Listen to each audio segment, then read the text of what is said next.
So, this beautiful robe negligee, what was that all about? Peter Lely was born in 1618 up to 1680.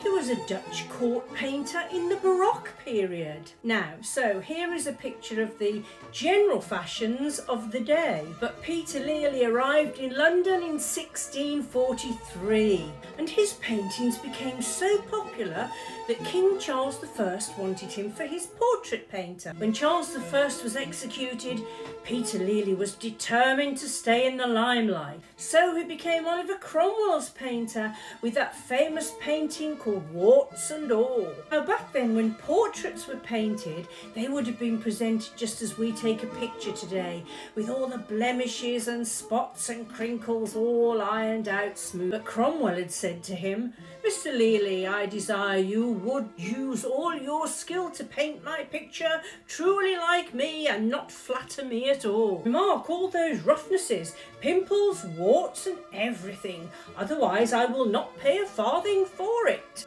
And so he did so well for himself, he eventually also became Charles II's portrait painter after the Restoration. And we don't know who actually made this fashion popular, but around this time, this robe negligee and a half undressed state was becoming very popular to all the people who were wealthy and statused enough to have their portrait painted.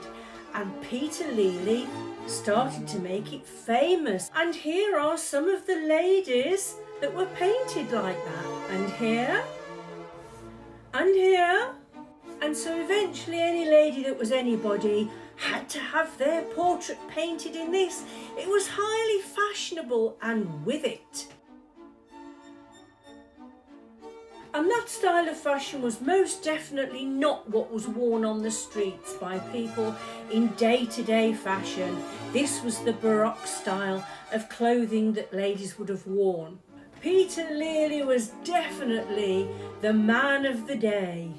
He then went on to paint James II, William of Orange and Mary of Orange, and all of King Charles II's mistresses, including Nell Gwyn. The romantic negligee, or the robe negligee, not a street fashion, but a portrait fashion for anybody who was anybody. It could be extreme, sexy, sensual, seductive, or a little more classy, just bordering on the extreme.